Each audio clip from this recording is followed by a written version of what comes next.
आज हम इस लेक्चर नंबर 18 में बहुत इंपॉर्टेंट टॉपिक लेकर के आए हैं। इसके बारे में हमने थोड़ा बात की थी लेक्चर नंबर इससे पिछले 17 नंबर में। तो मैं आज कुछ इस प्रकार से, पहले यहाँ पर आपका स्क्रीन में कुछ नोट है और आधी खाली जगह पड़ी है जहाँ पर मैं हर चीज को बताऊंगा, क्लियर करूंगा। तो यहाँ पर मैंने नोट करने का मुझे बहुत सारे फायदे हैं। पहली बात तो सबसे बड़ा फायदा ये है कि आपको समझने में समस्या नहीं आएगी, क्योंकि मैंने इसका क्लासिफिकेशन कर दिया है।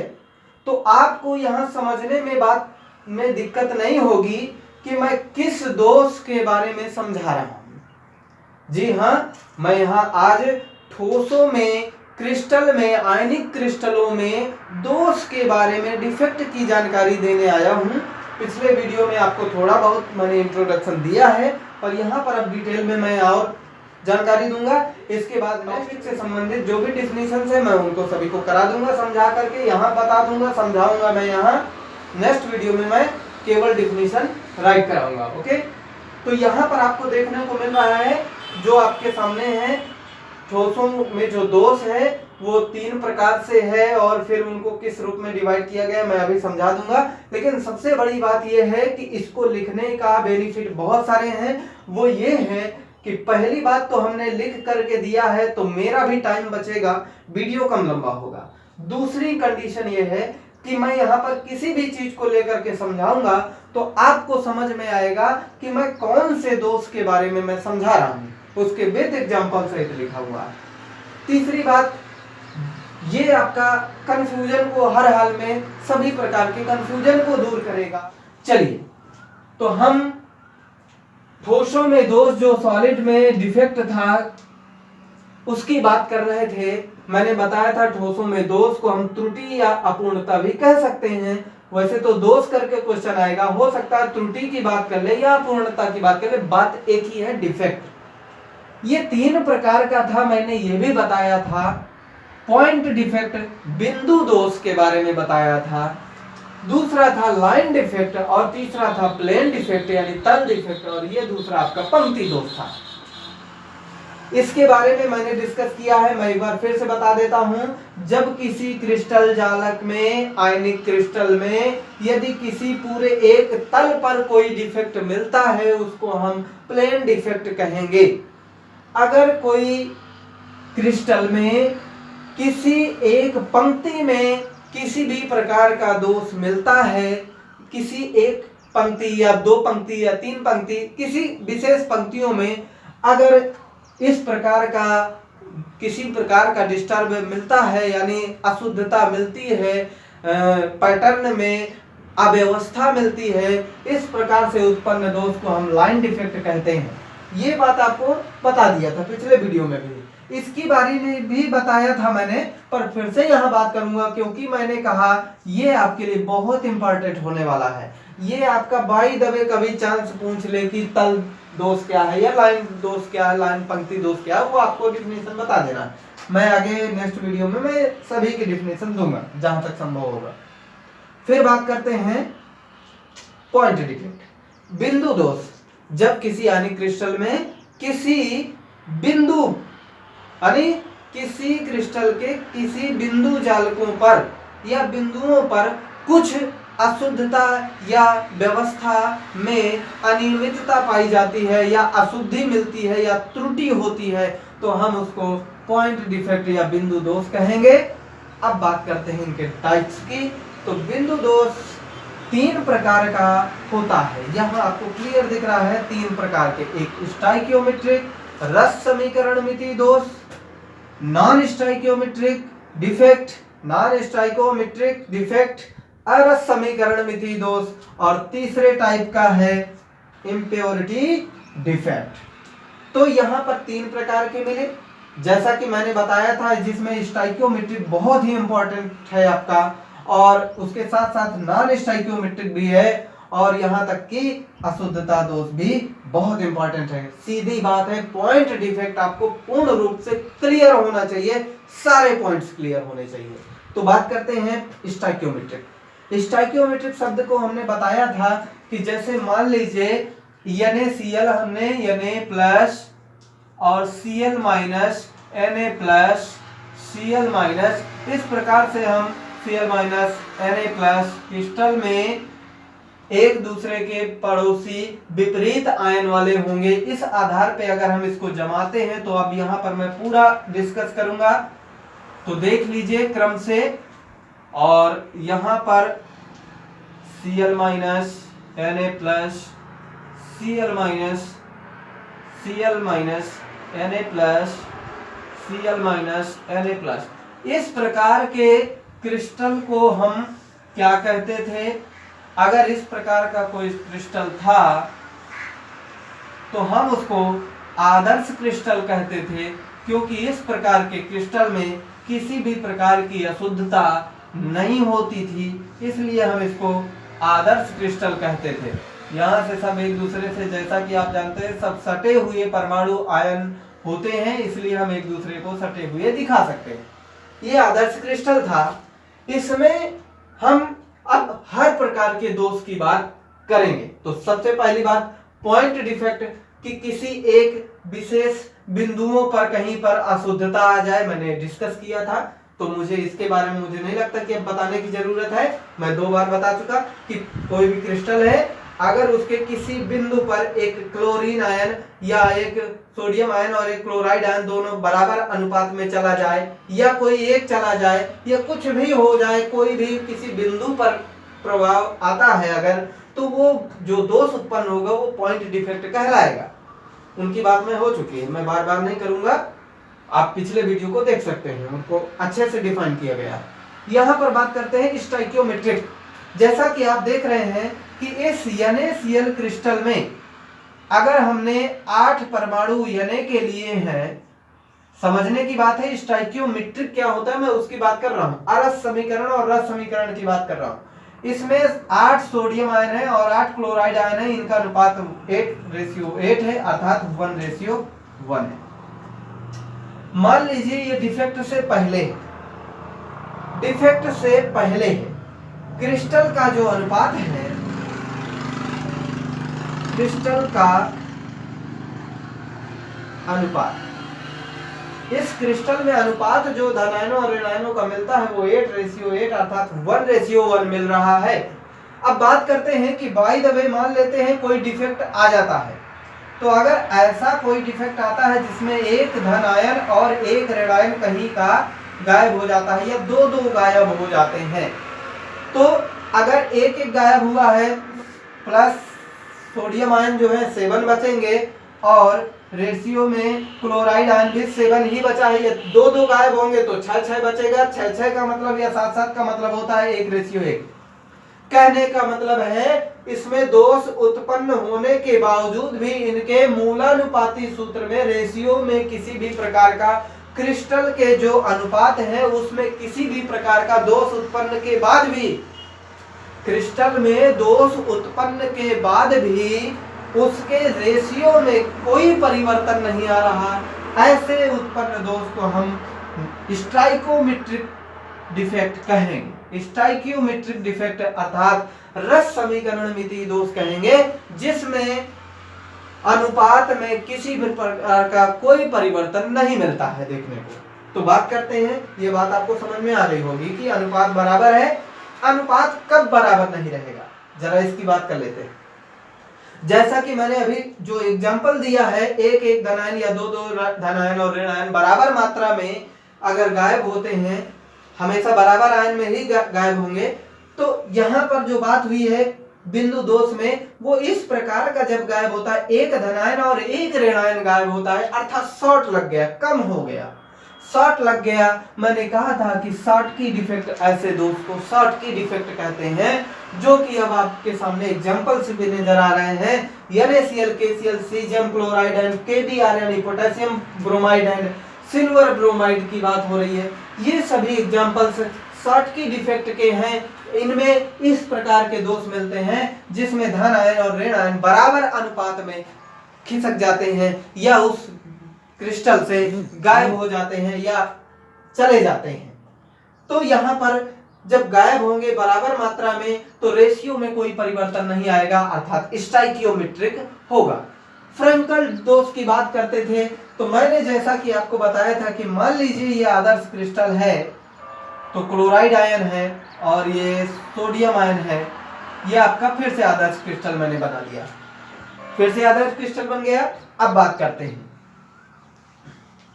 तो यहां पर क्या देखने को मिलता था कि कोई भी धन आयन, क्योंकि मैंने बताया था कि यहां पर जो फ्रेंकल डिफेक्ट जिसमें पाया जाता है उनमें परमाणुओं के जो आयन होते हैं, धन आयन और ऋण आयन, उनके आकार के बीच काफी डिफेक्ट होता है, अंतर होता है, काफी अंतर होता है, डिफरेंस है। तो यानी आकार छोटा बड़ा होता है। तो छोटा बड़ा होने की वजह से धन आयन का आकार हम 90% ये मान के चलते हैं कि धन आयन आकार हमेशा छोटा होगा। कुछ केसेस में धन आयन की जगह ऋण आयन का आकार छोटा हो सकता है, मैं मानता हूँ, लेकिन धन आयन का प्रोबेबिलिटी यही है कि 90% आप धन आयन को शॉर्टकट में ये मान के चलिए धन आयन का आकार छोटा होता है। तो धन आयन का आकार जब छोटा होता है तो ये धन आयन अपना रिक्त स्थान करके, अर्थात इस स्थान को छोड़ करके किसी रिक्ति, कहीं पर भी जो ढेर सारी वाइड दिख रही है, इस रिक्ति पर सोडियम आयन यदि आ जाए यहाँ का छोड़ करके, सिर्फ अपना स्थान छोड़ करके दूसरी जगह बैठ गया, यहाँ की जगह इधर बैठ गया है उसी क्रिस्टल में ही। अभी क्या होता है पिछले वाले में, क्रिस्टल से वो दोनों धन आयन और ऋण आयन बराबर मात्रा में बाहर हो जाते थे उस क्रिस्टल से, अर्थात उसमें अनुपस्थित थे, रिक्त स्थान कर जाते थे, अर्थात शॉर्ट हो जाता था, कम हो जाते थे। तो यहाँ पर आपको देखने को मिलता था कि शॉर्ट यानी कम हो जाते थे, तो बराबर अनुपात में कम होते थे, तो 8-8 की जगह 7-7 या 6-6 बचेंगे, अर्थात रेशियो में कोई अंतर नहीं आ रहा था। यहाँ पर अब देखिए कि क्या रेशियो में आपके परिवर्तन आया है। जैसा कि आप देख रहे हैं स्टाइकियोमेट्रिक में पढ़ रहे हैं तो हमें समझ में आ रहा होगा कि हमें स्टाइकियोमेट्रिक जैसा यहाँ था अनुपात में कोई कमी नहीं आई है क्योंकि स्टाइकियोमेट्रिक है, तो यहाँ भी अनुपात में कोई कमी नहीं आएगी क्योंकि ये स्टाइकियोमेट्रिक है। चलिए देखते हैं अनुपात में कमी आएगी कि नहीं। यहाँ पर देखिए एक क्लोराइड आयन यहाँ पहुंच गया है, अंदर सोडियम आयन पहुंच गया है, या कोई भी धन आयन यहाँ का या कहीं का भी धन आयन किसी अंतराकाशी स्थान में अगर चला जाता है, अपना स्थान रिक्त करके अंतराकाशी स्थान में चला जाता है, ऐसे उत्पन्न दोष को हम फ्रेंकल दोष कहते थे, ये मैंने बताया था। बात कर रहे हैं कि अगर ये यहाँ से यहाँ चला गया तो ध्यान दीजिए ये इस क्रिस्टल में पहले यहाँ सोडियम आयन था, अब इसकी जगह यहाँ पर आ गया है, कोई अंतर नहीं, सिर्फ स्थान चेंज हो गया है थोड़ा सा। उसी क्रिस्टल में पहले भी था, उसी क्रिस्टल में अब भी है, मतलब 8 सोडियम अभी भी है और 8 क्लोराइड आयन अभी भी है, मतलब 1:1 है, कोई रेशियो में परिवर्तन नहीं है, कोई परमाणु इधर से रिक्त करके कहीं बाहर नहीं निकला है। इस प्रकार से हम देख रहे हैं रेशियो में कोई अंतराल नहीं आया है, कोई अंतर नहीं आया है, अर्थात ये स्टाइकियोमेट्रिक दोष है क्योंकि यहाँ पर किसी भी प्रकार का रेशियो में कोई अनुपात में अंतर नहीं आता है। ऐसे दोष को शॉर्टकी या फ्रेंकल दोष कह सकते हैं। तो हमने देखा कि इसमें फ्रैंक हो रहा है, एक परमाणु जो आपका धन आयन जो आकार में छोटा है वो अपने स्थान को छोड़ करके विस्थापित होकर के किसी रिक्ति में चला जाता है, अंतराकाशी स्थान में चला जाता है, इंटरस्टेशियल स्पेस में चला जाता है, और ऐसे उत्पन्न दोष को हम फ्रेंकल दोष कहेंगे। मैंने बताया था फ्रेंकल और शॉर्टकी दोनों साइंटिस्टों के नाम है, कोई इनकी कोई दूसरी स्पेलिंग नहीं होगी। तो चलिए ये आपको बात समझ में आ गई होगी। इनके एग्जाम्पल साथ में है। एक एग्जाम्पल आपको यहाँ पर ये देखने को मिल रहा है कि ये दोनों में बराबर है, अर्थात फ्रेंकल दोष भी इसमें AgBr में मिलता है और शॉर्टकी डिफेक्ट भी इसमें AgBr सिल्वर ब्रोमाइड में देखने को मिलता है।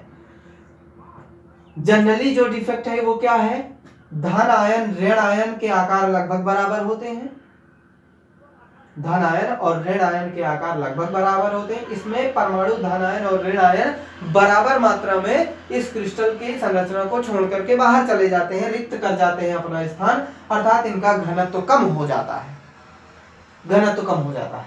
यहाँ की बात करें कि अपना एक जो धनायन जिसका आकार छोटा है, अर्थात यहाँ पर धनायन और ऋणायन के आकार में काफी डिफरेंट होता है।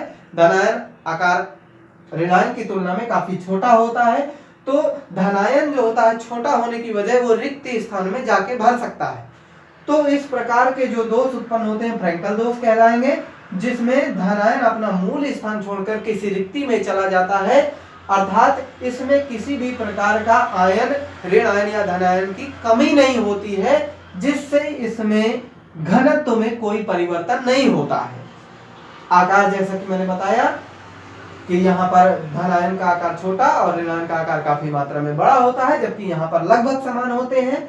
एक और बात आपको ध्यान रखना है कि कोऑर्डिनेशन नंबर, यहाँ पर कोऑर्डिनेशन नंबर उच्च होगी, हाई होगी इस दोष में।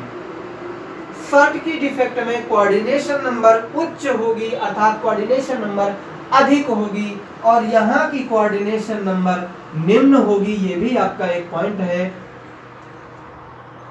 परावैद्युतांक के बारे में डायरेक्ट लिखा दूंगा कि यहाँ पर क्या परिवर्तन आता है परावैद्युतांक में, पर यहाँ पे आप एक विशेष पॉइंट है कोऑर्डिनेशन नंबर का, जो कि मैंने अभी बताया कि कोऑर्डिनेशन नंबर शॉर्टकी डिफेक्ट में उच्च होता है, अधिक होता है, और फ्रैंकल डिफेक्ट में कोऑर्डिनेशन नंबर निम्न होगा। मैं एक अभी बात करूंगा कि कोऑर्डिनेशन नंबर का जो ताप और दाब का प्रभाव है वो भी बताऊंगा। ये भी आपके बारे में एक पॉइंट है, छोटा सा मैं डिफाइन करूंगा। इससे पहले आपको ये देखना है, इनके एग्जांपल्स मैंने समझा दिए, इनमें क्या परिवर्तन होता है मैंने आपको बता दिया। धनायन और ऋणायन का आकार लगभग बराबर होता है, घनत्व तो कम हो जाता है क्योंकि परमाणु स्थान छोड़ करके चले जाते हैं क्रिस्टल से बाहर। यहाँ पर इसके धनायन और ऋणायन के आकार में लगभग काफी अंतर होता है। आकार धनायन का छोटा होता है, कोऑर्डिनेशन नंबर निम्न होती है, और यहाँ पर जो घनत्व है वो अपरिवर्तित रहता है। यहाँ पर घनत्व परिवर्तित होता है तथा कोऑर्डिनेशन नंबर उच्च होती है। यह आपको ये याद करने की बात नहीं, ये आपको समझ में आ रहा है कि घनत्व बढ़ता है कि नहीं, घट रहा है। यहाँ से चले जाते हैं, रिक्त स्थान करके कहीं जालक से हट जाते हैं, रिक्त स्थान वजन कम हो जाएगा, घनत्व कम हो जाएगा। यहाँ घनत्व में कोई अंतर नहीं आ रहा। आपको याद करने की बात नहीं, ये समझने की बातें हैं। ये मेरे हिसाब से ये सब क्लियर हो गया है। यहाँ पर AgBr और AgBr दोनों में मिल रहा है, अर्थात एक प्रश्न बनता है ऐसा कौन सा क्रिस्टल जालक है जिसमें फ्रैंकल दोष व शॉर्टकी डिफेक्ट दोनों प्रकार के डिफेक्ट पाए जाते हैं। ऐसा एग्जांपल में आपका AgBr है, ये आपको याद रखना है। दोनों दोष इसमें शॉर्टकी और फ्रैंकल दोनों डिफेक्ट पाए जा सकते हैं। तो बाकी एग्जांपल्स में ये है और ये हो गया। अब बात करते हैं, मैंने समझा दिया। अब नॉन स्टाइकियोमेट्रिक आपको अलग से स्पष्ट समझ में आ गया होगा कि नॉन स्टाइकियोमेट्रिक वो होंगे दोष जिनमें अनुपात में गड़बड़ी आ जाती होगी। इनके अनुपात में ही परिवर्तन आ जाता होगा। यहाँ अनुपात में कोई परिवर्तन नहीं आता था, सेम रहता था। यहाँ अनुपात में डिस्टर्बिंग आती होगी। तो मैं जैसा कि इसकी डेफिनेशन बता दूं और लिखाऊंगा, मैं बाद में लिखाने के लिए मैं डायरेक्ट सिर्फ लिखा दूंगा, और यहाँ पर मैं सब कुछ समझा दे रहा हूँ, आपको दोबारा देख लेना है लिखने के बाद, तो आप समझ में आ जाएगा। तो मैं बात करता हूं स्टाइकियोमेट्रिक के अलावा जो नॉन स्टाइकियोमेट्रिक पॉइंट है उस पर। तो नॉन स्टाइकियोमेट्रिक जैसा कि आपको बता रहा हूं कि इसमें अनुपात में गड़बड़ी आने वाली है। तो ऐसे दोष, ऐसे बिंदु दोष, क्योंकि ये सभी पॉइंट डिफेक्ट के अंतर्गत हैं, ऐसे बिंदु दोष जिनके क्रिस्टल के दोष से पहले अनुपात तथा दोष उत्पन्न होने के बाद अनुपात में अंतर होता है, इस प्रकार के दोषों को अरस समीकरण मिति दोष कहा जाता है। तो बात कर लेते हैं जरा। यहाँ पर देखिए एक क्रिस्टल, आदर्श क्रिस्टल, अब इसको फिर से बना देते हैं। ये आपका सोडियम आयन यहाँ पर आ गया, हमने आदर्श क्रिस्टल बना दिया। इसके बाद क्या करने वाले हैं, ऋणायन रिक्ति दोष कर दें, या तो अंतराकाशीय स्थान में अतिरिक्त धनायन दोष, दो में से किसी को भी देख लें। चलिए हम ऋणायन रिक्ति दोष की बात कर लेते हैं। ऋणायन रिक्ति दोष, अच्छा ध्यान से देखिएगा, ऋणायन रिक्ति दोष में कोई एक ऋणायन या कई ऋणायन पॉइंट, 2 4 ठो 5 ठो जो भी है, ऋणायन का मतलब ऋणायन, ये अपना एक विशेष प्रकार का दोष है, यहां ध्यान से समझिएगा। उनमें एक अलग मैटर था, यहाँ पे दोनों चले जाते, प्लस माइनस दोनों गायब होते थे जितनी मात्रा में गायब होते थे, या तो फिर केवल धन आयन अपना स्थान छोड़ के उसी रिक्ति में चला जाता था। सिर्फ इतना बात थी। यहाँ पर एक विशेष बात आपको देखने को मिलेगी कि यहाँ पर जो ऋण आयन है, ऋण आयन रिक्ति दोष देख रहे हैं, जो ऋण आयन है वो अपना इलेक्ट्रॉन तो यहीं पे रख जाता है और परमाणु गायब हो जाता है। कहने का मतलब जो यहाँ पर क्लोराइड आयन था वो ऋण आयन है ना, यहाँ पर हम ए बी करके अगर बात करें, ए धन आयन बी ऋण आयन, तो वो बात एक ही है। ए और बी को मान के चलिए, चाहे एक ही बात है। हम चलिए कहते हैं ए प्लस बी माइनस, ए प्लस बी माइनस, और यहाँ पे बी माइनस ए प्लस बी माइनस ए प्लस, बात एक ही है। देख लीजिए इस क्रिस्टल में या इस क्रिस्टल बात एक ही है, धन आयन और ऋण आयन यहाँ भी है, उसको हम Na और Cl से दिखा रहे हैं, यहाँ पे AB से दिखा रहे हैं, बात एक ही है। तो बात जिसमें करें हम इसको देख लेते हैं, एक ही बात है। यहाँ पे कोई ऋण आयन अपना इलेक्ट्रॉन, जैसे ये ऋण आयन है B, ये B मैं स्पष्ट दिखाता हूँ, B ऋण आयन है, ये B अपना इलेक्ट्रॉन यहीं परित्याग करके अपना रिक्त स्थान जो इलेक्ट्रॉन है वो इलेक्ट्रॉन विस्थापित करके, यानी इलेक्ट्रॉन यहीं पर स्थापित करके जो B परमाणु है वो इस क्रिस्टल से निकल जाए। अर्थात कोई ऋण आयन जो अपना इलेक्ट्रॉन यहीं स्थापित करके इस क्रिस्टल से अपना भाग जो B परमाणु है वो निकल जाए, इलेक्ट्रॉन का परित्याग करके इलेक्ट्रॉन को यहां स्थापित कर दे और स्वयं निकल के बाहर हो जाए।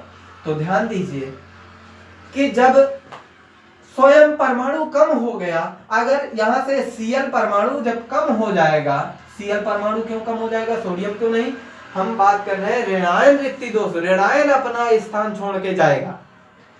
तो क्लोराइड आयन ऋणायन है इसलिए हम बात कर रहे हैं, यानी B माइनस की बात कर रहे हैं। जब ये चला जाएगा तो जब एक परमाणु चला जाएगा तो इसका घनत्व कम हो जाएगा, घनत्व कम हो जाएगा। ये रटने की बात नहीं है, ये समझने की बात है। यहां से अगर ऋण आयन चला जाएगा तो सिर्फ इलेक्ट्रॉन एक आवेश को बैलेंस करने के लिए स्थापित है, परमाणु जब चला जाएगा तो घनत्व घट जाएगा। ध्यान दीजिए, घनत्व जब घट जाएगा तो इस प्रकार से उत्पन्न दोष को हम ऋणायन रिक्ति दोष कहते हैं। जब कोई ऋणायन अपना स्थान छोड़ करके रिक्त कर जाता है तथा बदले में ऋण इलेक्ट्रॉन आवेश को संतुलित रखने के लिए स्थापित कर जाता है, तो ऐसे उत्पन्न दोष को हम ऋणायन रिक्ति दोष कहेंगे। तो ध्यान दीजिए ये नॉन स्टोइकियोमेट्रिक दोष कैसे हुआ ये अब आप समझिए। यहां पर ध्यान दीजिए 8 क्लोराइड आयन थे दोष से पहले और 8 सोडियम आयन थे, है ना। तो 8:8 का मतलब 1:1 होता है। ध्यान से देखिए सोडियम आयन उतने ही थे, लेकिन अब क्लोराइड आयन 7 बचे हैं।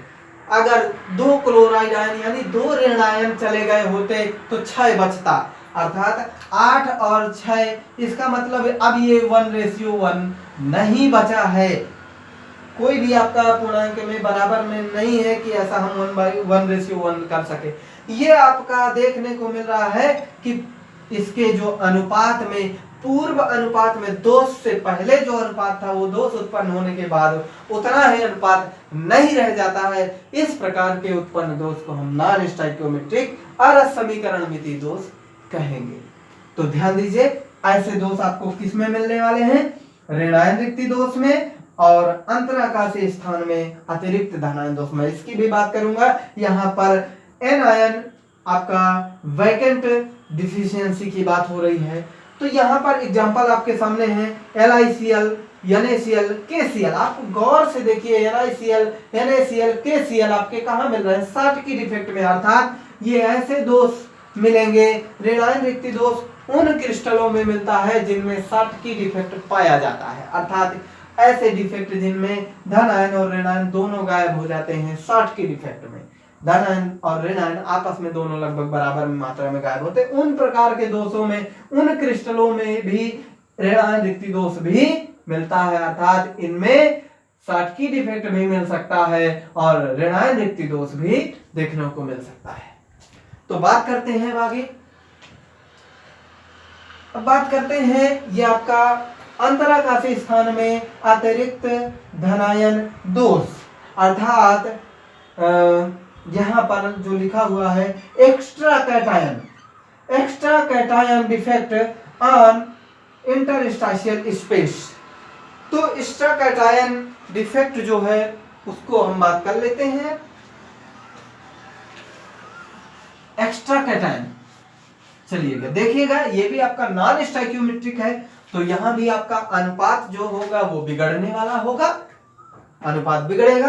तो ध्यान दीजिए, ये आपका अभी आदर्श क्रिस्टल है, यहाँ पर हमने क्लोराइड आयन बना दिया तो आदर्श क्रिस्टल हो गया बेटा, जहां पर कोई प्रकार का डिफेक्ट नहीं है, धन आयन और ऋण आयन बिल्कुल बराबर मात्रा में बिल्कुल एक क्रम से हैं, वो कोई डिफेक्ट नहीं है, तो आदर्श क्रिस्टल है।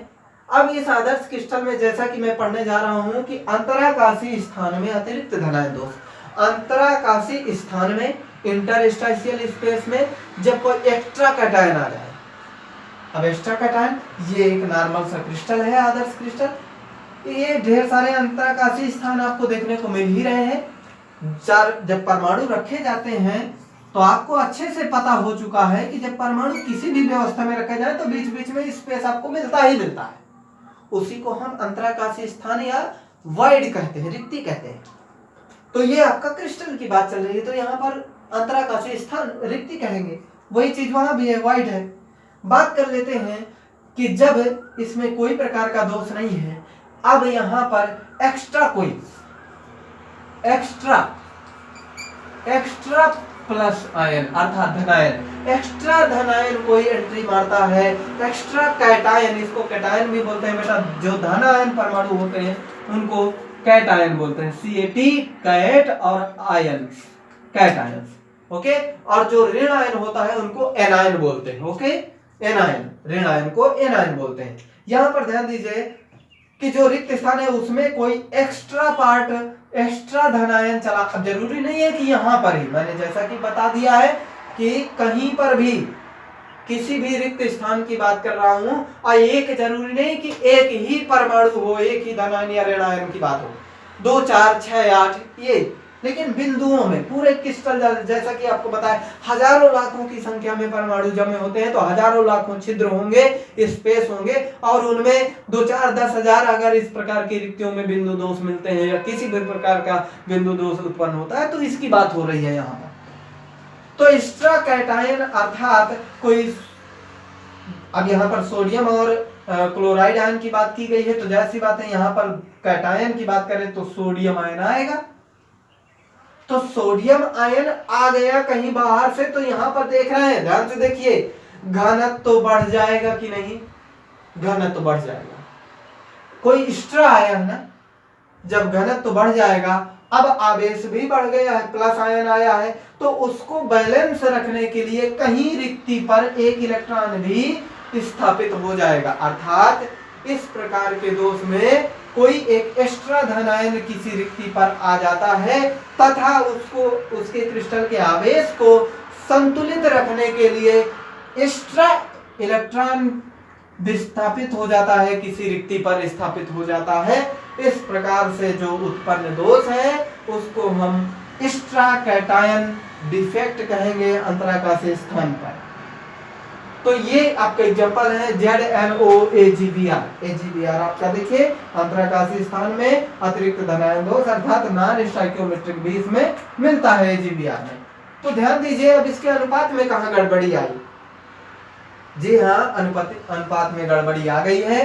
पहले सोडियम आयन और क्लोराइड आयन की जो संख्या थी या AB की संख्या थी, यहाँ पर A धनायन अगर AB के रूप में होता तो A धनायन आता, तो बात एक ही है, धन आयन और ऋण आयन में 8 रेशियो, अगर 8 अनुपात है या 10 रेशियो 10, अब बहुत सारे गोले बनाएंगे तो जितने गोले हैं उसी रेशियो की बात कर रहे हैं, बराबर ही है। चाहे हम इस लाइन को मिटा दें तो 3 रेशियो, ये 6 और 3 9 3 12 यानी 4 रेशियो 4 बनेगा, इससे कोई फर्क नहीं पड़ने वाला है। मान लीजिए कोई 8 रेशियो 8 है तो अब 1 रेशियो 1 होता है। जब कोई सोडियम आयन आ जाएगा, क्लोराइड आयन तो उतना ही है, तो 9 सोडियम आयन हो गए, क्लोराइड आयन बराबर है 8 है, तो रेशियो गड़बड़ा गया, 1 रेशियो 1 नहीं मिलने वाला 1 रेशियो 1। लेकिन यहाँ पे इलेक्ट्रॉन की बात करें तो 8 एक यहाँ पर हो गया 9 इलेक्ट्रॉन 9 धन तो 9 ऋण। कहने का मतलब ये है मेरे कि अगर सोडियम आयन 8 पहले थे, क्लोराइड आयन 8 पहले थे तो इलेक्ट्रॉन की संख्या बराबर थी। एक धन आयन आया तो बदले में एक ऋण आयन भी तो आया है, अर्थात ऋण आयन और धन आयन आवेश बराबर है। सिर्फ फर्क ये पड़ा है कि धन आयन एक्स्ट्रा जो धन आयन आ रहा है उसकी वजह से घनत्व तो बढ़ जाएगा और वो अंतराकाशीय स्थान में स्थापित हो जाएगा। तो मुझे उम्मीद है कि ऋण आयन रिक्ति दोष और अंतराकाशीय स्थान में अतिरिक्त धन आयन दोष समझ में आ गया होगा। मैं इन दोनों दोषों को, बहुत इंपॉर्टेंट है बेटा, बहुत इंपॉर्टेंट है ये एग्जाम से रिलेटेड, इसलिए मैं इनको बार बार बता रहा हूँ। शॉर्ट की डिफेक्ट जब शॉर्ट के रूप यानी कम हो जाता है, धन आयन और ऋण आयन बराबर मात्रा में कम हो जाए, शॉर्ट की डिफेक्ट। फ्रैंकल जब कोई धन आयन एक स्थान से दूसरे स्थान इधर चला जाए, कभी उधर चला जाए, उसी क्रिस्टल में इधर उधर नाचे तो घनत्व कोई में अंतर नहीं आने वाला, वो उसी क्रिस्टल में ही है। तो इस प्रकार के दोष को फ्रैंकल कहते हैं। यहाँ ऋण आयन रिक्ति दोष में आपका कोई ऋण आयन जो था वो अपना स्थान छोड़ जाता है, क्रिस्टल से बाहर निकल जाता है, लेकिन अपना इलेक्ट्रॉन रख जाता है, तो ऋण आयन रिक्ति दोष हो गया। अंतराकाशीय स्थान में कोई एक्स्ट्रा धनायन आ रहा है तो धनायन आने की वजह से जो इस क्रिस्टल का घनत्व है वो बढ़ जाता है। यहाँ इलेक्ट्रॉन अपना जो परमाणु है वो इलेक्ट्रॉन स्थापित कर जाता है, स्वयं खिसक जाता है, अर्थात कहने का मतलब है घनत्व घट जाएगा। जो परमाणु है ए परमाणु या बी परमाणु जब चला जाएगा तो घनत्व घट जाएगा। यहाँ पर धनायन आ रहा है, ए परमाणु आ रहा है तो घनत्व बढ़ जाएगा। ये आपको क्लियर हो गया होगा। अशुद्धता दोष की बात कर लेते हैं। उससे पहले ये अब आपका 2 पॉइंट हो गए, मैं इन्हीं को अच्छे से डिस्कस कर लेता हूं। अशुद्धता दोष को मैं अभी डिस्कस कर लूंगा। पहले यहाँ पर कुछ बात अधूरी है और ये थोड़ा सा कोऑर्डिनेशन नंबर की बात कर लेता हूं मैं। चलिए, कोई भी पॉइंट छूटना नहीं चाहिए। डेफिनेशन के बारे में मैं बता रहा हूं, हालांकि जैसा कि मैं आपको समझा के बता रहा हूं तो डेफिनेशन आप समझ गए रहे होंगे और समझ रहे होंगे, और उसको आप चाहे तो उतना नोट कर सकते हैं। जो मैं बताता हूं बातों के माध्यम से अपने स्तर के आधार पे अगर डेफिनेशन नोट करेंगे तो कोई भी गलत नहीं होगी, परेशान होने की जरूरत नहीं। फिलहाल मैं करा दूंगा नेक्स्ट वीडियो में। बात कर रहे हैं ताप और दाब का कोऑर्डिनेशन नंबर पे प्रभाव क्या होगा। जैसा कि आप जानते हैं कि परमाणु जो होते हैं गोलाकार माध्यम में होते हैं और एक दूसरे को इस प्रकार से घिरे होते हैं, और अगर किसी परमाणु को जितने टच कर रहे होते हैं वही उसकी कोऑर्डिनेशन नंबर हो जाती है। जैसा आपको अच्छे से पता है, कोऑर्डिनेशन नंबर में कोई शंका नहीं। किसी एक परमाणु को अगर कुछ इस प्रकार से घेरते हैं तो कोऑर्डिनेशन नंबर 6 मिलती है, ये तो आपको पता है। किसी एक परमाणु को अन्य परमाणुओं के द्वारा टच करने वाले परमाणुओं की संख्या है वो कोऑर्डिनेशन नंबर कहलाती है। हम बात कर रहे हैं ताप और दाब की। हाँ, तो चलिए सीधा बात है, टेम्परेचर बढ़ा दिया गया है ना, गैस चूल्हा लगा दिया गया। इस परमाणुओं की बात कर लेते हैं। जब टेम्परेचर बढ़ेगा तो इसका आयतन बढ़ेगा। क्यों बढ़ेगा? परमाणु जब एनर्जी पाएंगे तो वो गतिमान होंगे। जब गतिमान होंगे तो वो इधर उधर अपने बॉन्डिंग जो बॉन्डिंग है वो हल्का सा लूज होने लगेगी। एनर्जी पा करके भागने का एक दूसरे से प्रयास करेंगे, अर्थात लूज होने लगेगा। एक अणु एक दूसरे से दूर होंगे। जब अणु एक दूसरे से दूर होंगे तो फैलाव होगा। जब फैलाव होगा तो आयतन बढ़ेगा, और आयतन बढ़ेगा तो ध्यान दीजिए कोऑर्डिनेशन नंबर का मतलब है जब आयतन बढ़ जाएगा इसका तो इसको टच करने वाले परमाणुओं की संख्या कम हो जाएगी। जब दूर दूर होंगे तो कहां टच होंगे? तो जब ताप बढ़ाया जाएगा यानी टेम्परेचर बढ़ाया जाएगा तो कोऑर्डिनेशन नंबर कम हो जाएगी। बात सही है कि नहीं? कोऑर्डिनेशन नंबर घटेगा कि नहीं?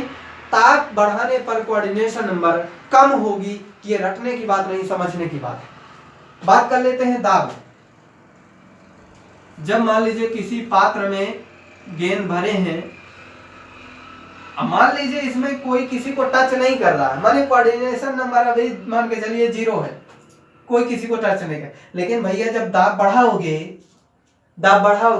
तो ये सब एक दूसरे से सटेंगे कि नहीं? जब भैया एक दूसरे से सटेंगे, टच होंगे, एक एक जने से 4 जने टच होंगे कि नहीं होंगे?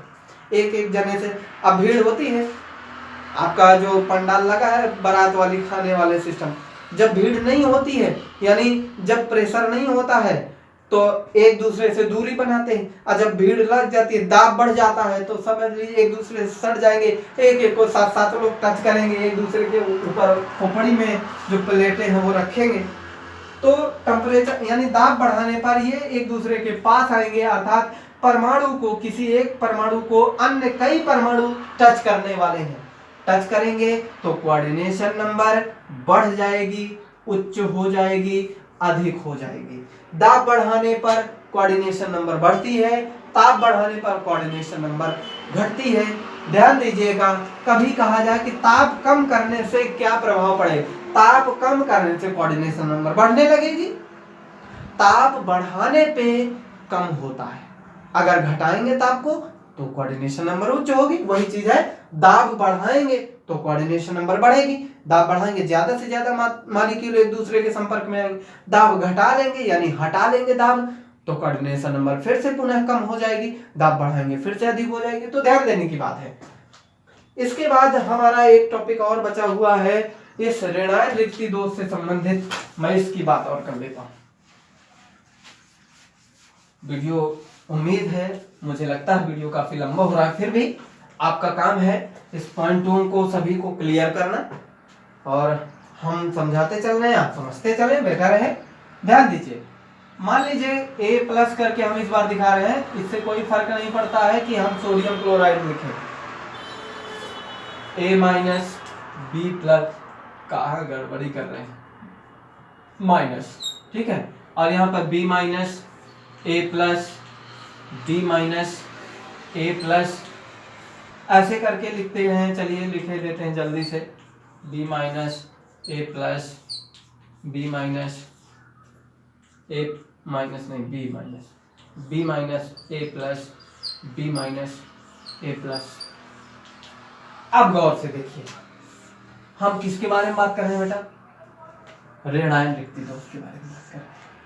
ओके, ऋणायन रिक्ति दोष में जैसा कि आपने पढ़ा है, ऋणायन, कोई ऋण आयन अपना स्थान छोड़ कर जाता है, अपना स्थान, ये बात आपको ध्यान होगी, अभी अपना स्थान रिक्त करके चला जाता है, बदले में इलेक्ट्रॉन स्थापित कर जाता है, और ये बी परमाणु जो है वो क्रिस्टल से बाहर चला जाता है। बी आपका परमाणु क्रिस्टल से बाहर जा चुका है, लेकिन अपना इलेक्ट्रॉन स्थापित कर गया है।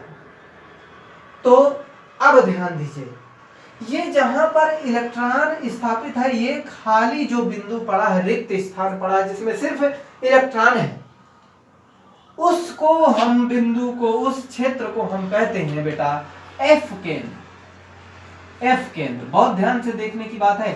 एफ केंद्र किसको कह रहे हैं, जब किसी क्रिस्टल में ऋणायन रिक्ति दोष उत्पन्न होता है, जिस स्थान पर कोई ऋण आयन अपना परमाणु इलेक्ट्रॉन को स्थापित करके बाहर चला जाता है, तो उस इलेक्ट्रॉन स्थापित क्षेत्र को एफ केंद्र कहा जाता है।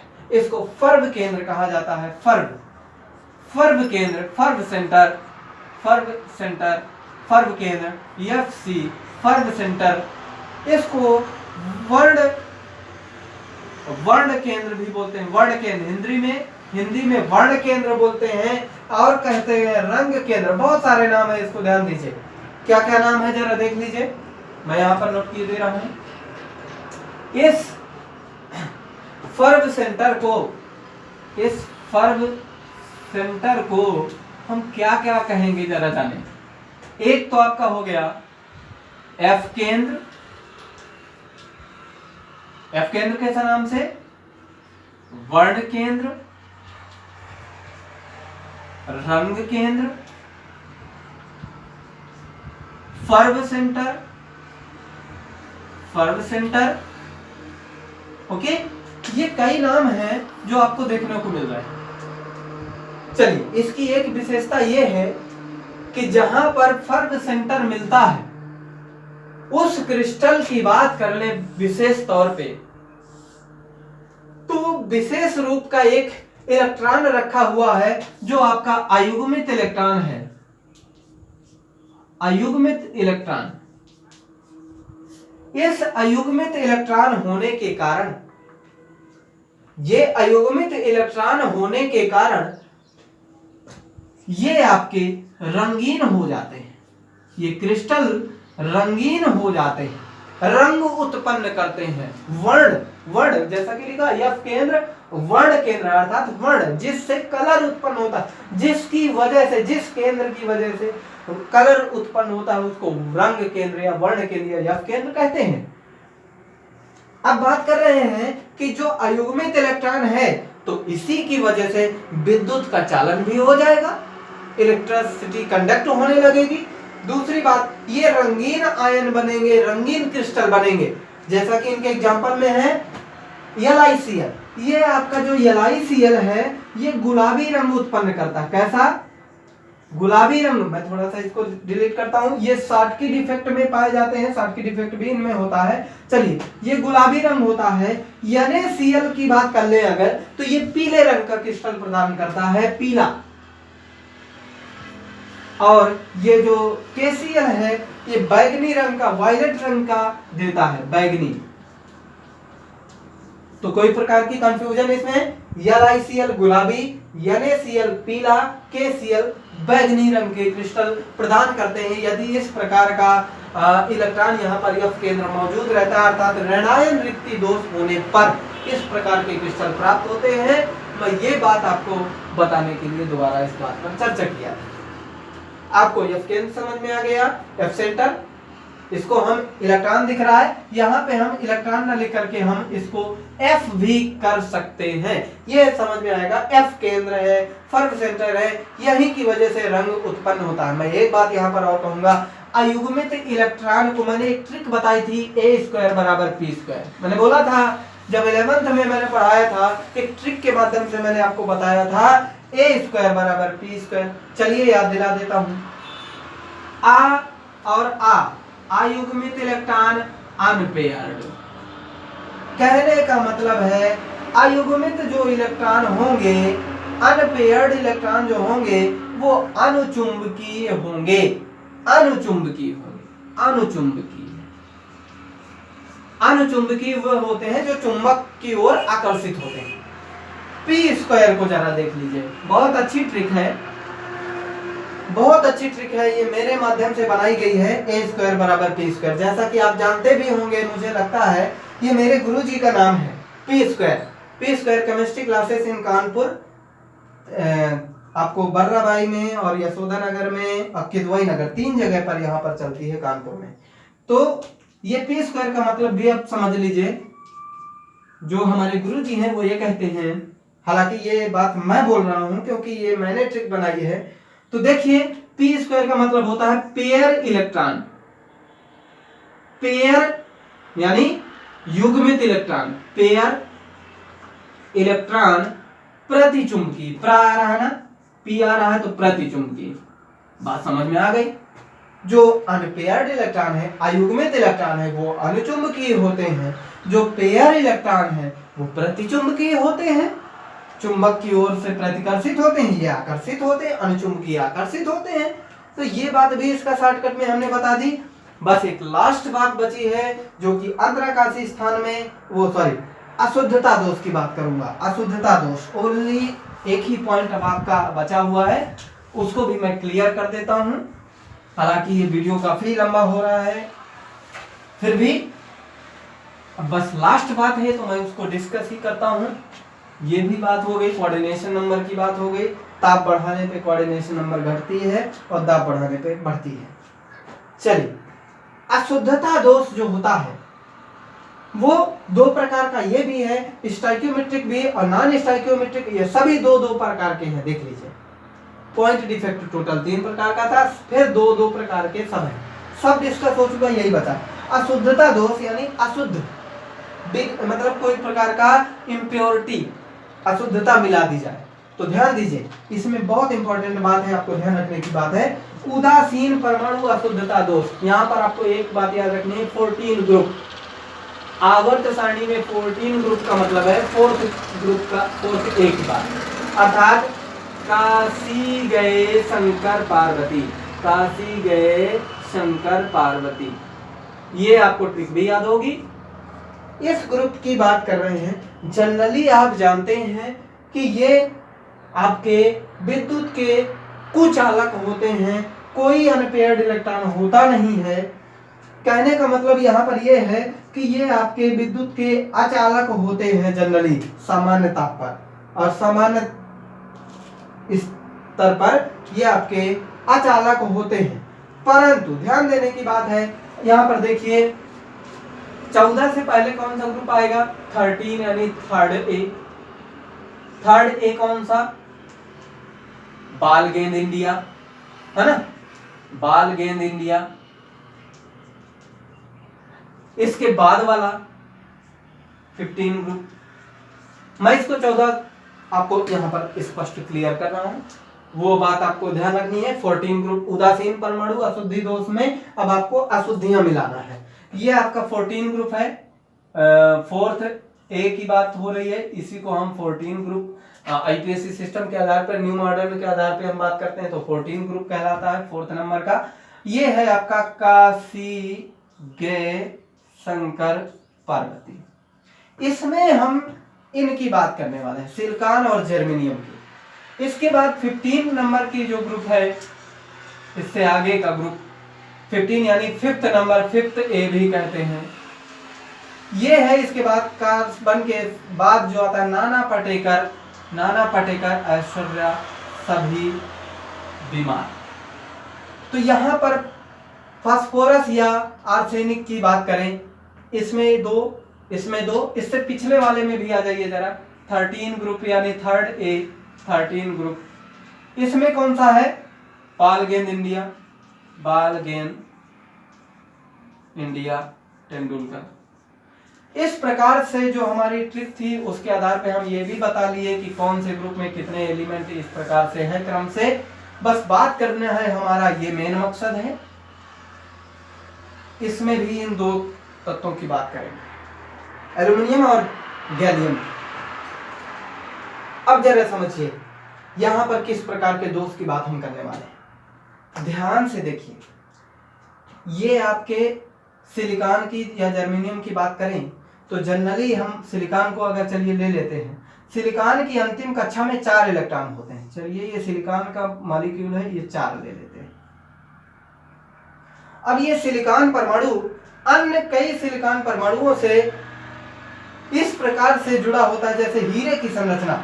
ये एक सिलिकॉन परमाणु दूसरे सिलिकॉन परमाणु से, इसमें भी जाहिर सी बात है 4 इलेक्ट्रॉन अंतिम कक्षा में होंगे। सिलिकॉन की अंतिम कक्षा में 4 इलेक्ट्रॉन, ये चौथे ग्रुप का है, 4 इलेक्ट्रॉन होते हैं। ये इससे साझा करेगा, जैसा कि आप जानते हैं ये संयोजक बंध बनाते हैं। साझा किया, कोई दूसरा सिलिकॉन इधर होगा, उसमें भी वही कंडीशन होगी 4 इलेक्ट्रॉन वाली, ये भी इसके इलेक्ट्रॉन से यहां साझा किया। इसी प्रकार से यहां सिलिकॉन होगा, उसमें भी 4 इलेक्ट्रॉन होंगे अंतिम कक्षा में, वो यहां से साझा किया। और अगला सिलिकॉन जो यहाँ, उसमें भी 4 इलेक्ट्रॉन होंगे और वो इस प्रकार से साझा करेंगे। तो ध्यान से देखने की बात यह है कि इस 4 इलेक्ट्रॉन में किसी भी प्रकार का इलेक्ट्रॉन अब अयुग्मित नहीं बचा है, सारे के सारे इलेक्ट्रॉन साझे करा चुके हैं। तो कोई भी इलेक्ट्रॉन शेष नहीं है, मतलब अचालक है, विद्युत का अचालक है, कुचालक है ना।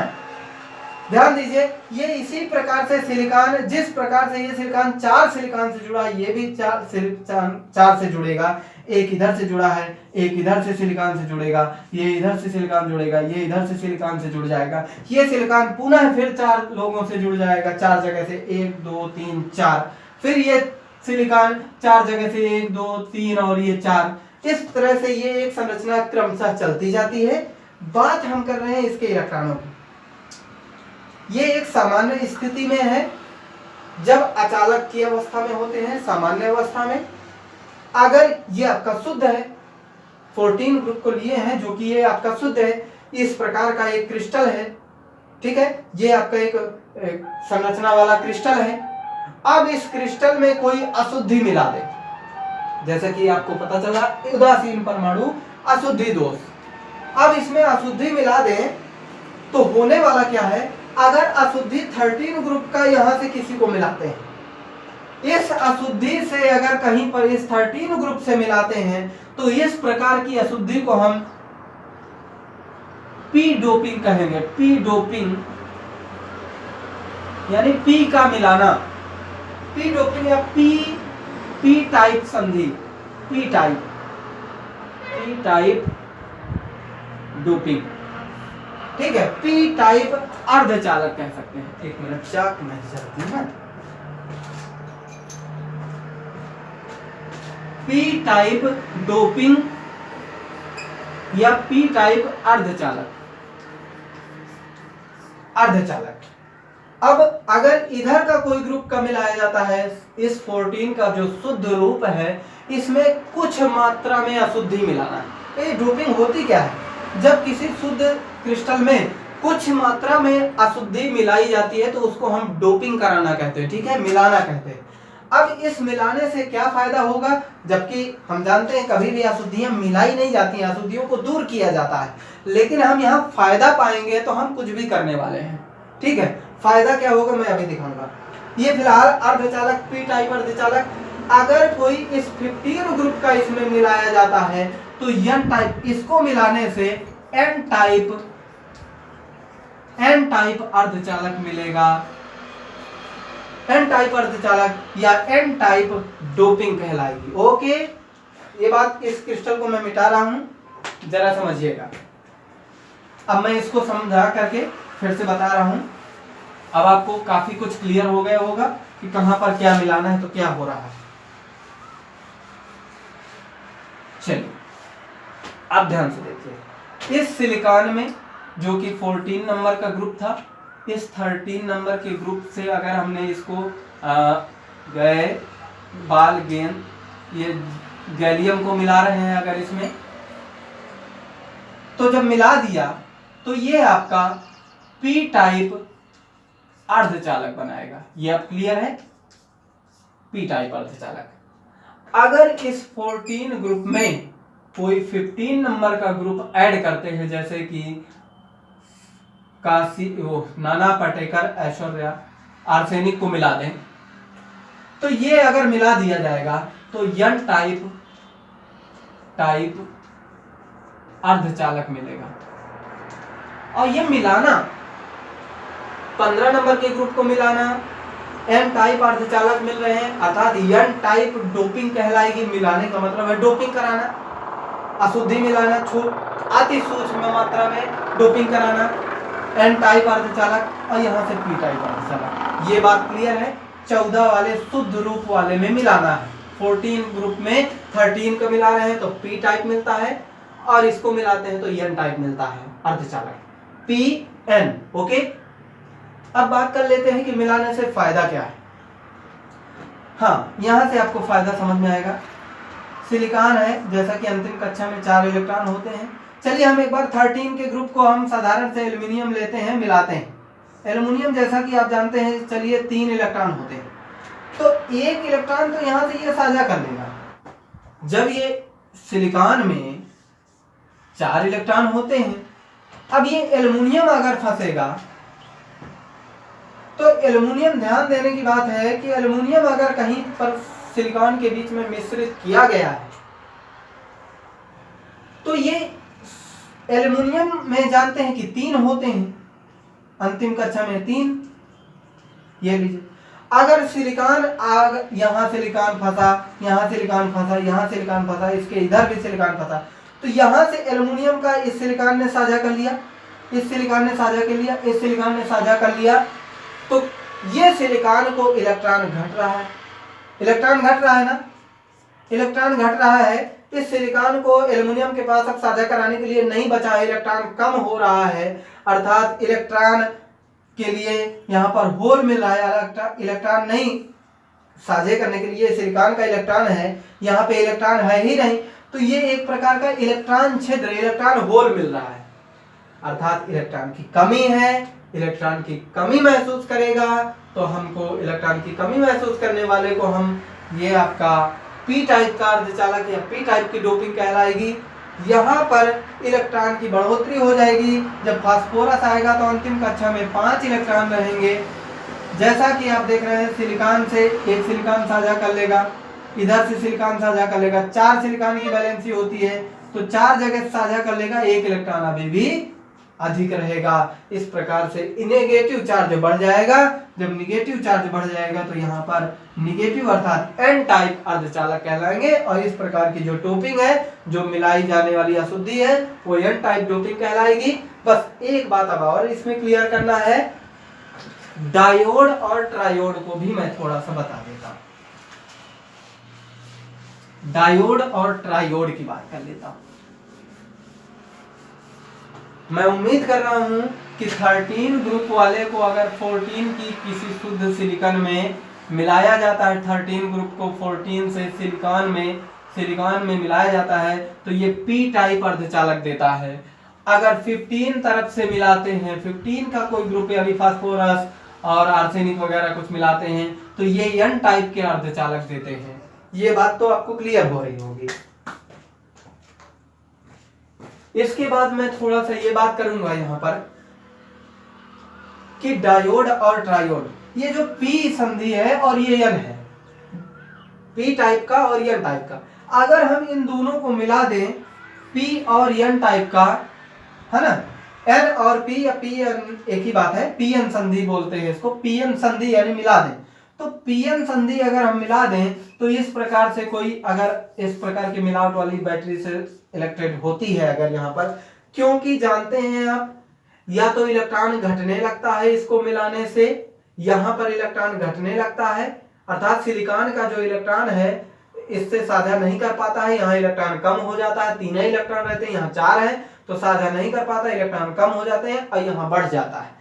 तो घटता है या बढ़ता है, दोनों में इलेक्ट्रॉन बच जा रहा है, किसी न किसी से अयुग्मित इलेक्ट्रॉन पाया जा रहा है, अर्थात विद्युत का चालन होने लगता है। जैसा कि मैंने बताया था कि ये आपका शुद्ध है जिसमें अशुद्धि मिलाई जा रही है। अशुद्धि क्यों मिलाई जा रही है, अब बात समझ में आ रही होगी कि अभी अशुद्ध है, शुद्ध है तो चालक नहीं है, इसको मिला देने से या इसको मिला देने से विद्युत का चालन होने लगता है, विद्युत का सुचालक बन जाता है क्रिस्टल, अर्थात हमें विद्युत का चालन होने लगता है, ये हमारा बेनिफिट है। तो इस प्रकार के जो एन और पी टाइप की जो संधियां हैं, इस प्रकार को हम डायोड कहते हैं। क्या बोलते हैं, डायोड। और इसमें जो पीएनपी अर्थात जो आपका पी टाइप का, एन टाइप का और पी टाइप का 3 मिला दिए जाएंगे, या हम कह सकते हैं एनपीएन, जिसमें 2 एन अर्थात इस टाइप के 2 एन इधर से और एक पी होगा, तो इधर से 2 इधर का 1 या इधर का 2 इधर का 1, तो इस प्रकार से पीएनपी या एनपीएन, इस प्रकार की जो संधि को हम वो 3 आपको मिल रहे हैं, हम इसको ट्रायोड कहते हैं, ट्रायोड कहते हैं। ओके, ये आपका जब 2 संधि होती है तो डायोड कहलाते हैं, 3 हो जाती हैं तो ट्रायोड या ट्रांजिस्टर कहलाता है। ठीक है, ट्रांजिस्टर या ट्रायोड कहलाते हैं। आज इन्हीं की देन है जो मोबाइल वगैरह या इलेक्ट्रिक वाला जो सिस्टम है मोबाइल से, और जो आपका इस प्रकार की जो कंपनियां हैं बहुत आगे बढ़ चुकी हैं, मोबाइल वगैरह में डायोड और ट्रायोड का जो इस्तेमाल होता है, बहुत ये सब चीजों को आगे आज की जो आधुनिक युग में बहुत कुछ दे रहा है। ये आपका इस प्रकार के वजह से होता है, उदासीन परमाणु अशुद्धि दोष की वजह से, अशुद्धता मिलाने की वजह से इन सब चीजों का निर्माण होता है। और कंप्यूटरीकृत का काफी नया आविष्कार आ रहा है। डायोड और ट्रायोड ये आपको देखने को मिला होगा, इस प्रकार का एक सिस्टम होता है, मशीनों में लगा रहता है, इसको हम डायोड बोलते हैं। ट्रायोड कुछ इस टाइप का होता है, इस तरीके का पिन बना रहता है, या हम कह सकते हैं इस टाइप का कुछ देखने को मिलता है, संरचनाएं होती हैं, उसको हम ट्रांजिस्टर या ट्रायोड कहते हैं, इसको डायोड कहते हैं। एक पतली सी फिल्म होती है, इसको हम डायोड कहते हैं, कार्बन की। तो ये आपका कुछ अशुद्धियों से संबंधित बातें थी जो हमने आज आपको डिस्कस किया। बस ध्यान ये रखना है कि इसी को अच्छे से समझना है, पॉइंट डिफेक्ट को अच्छे से क्लियर रखना है। स्टाइक्योमेट्रिक में शाटकी और फ्रेंकल, नॉन स्टाइक्योमेट्रिक में ऋणायन रिक्ति दोष और अंतराकाशी में धनायन का आना, इष्टधनायन, और ये अशुद्धता दोष में 14 ग्रुप में अर्थात सिलिकॉन या जर्मेनियम में किसी शुद्ध यानी 13 ग्रुप के एलिमेंट को, धातुओं को, और या तो 15 एलिमेंट के धातुओं को मिलाने से, कम मात्रा में, अति सूक्ष्म मात्रा में अशुद्धियां मिलाने से जिस प्रकार के हमारे डायोड और ट्रायोड प्राप्त होते हैं, इस प्रकार से हमें बहुत बेनिफिट है और ये आपको बहुत अच्छे से ध्यान रखना है। तो ये आपका था आज का स्पेशल जो आपका डिफेक्ट से रिलेटेड था। बस ये मान के चलिए कि जो फर्स्ट चैप्टर है वो बिल्कुल फिनिश के कगार पर है। मैं आपको 19 लेक्चर नंबर में आपकी डिफिनेशन लेकर के आऊंगा और जो भी टूटा फूटा बचा होगा वो मैं 20 नंबर लेक्चर को कंप्लीट करते हुए इस लेसन की समाप्ति करूंगा। हमारे नेक्स्ट लेक्चर आने तक के लिए, तब तक के लिए नमस्कार।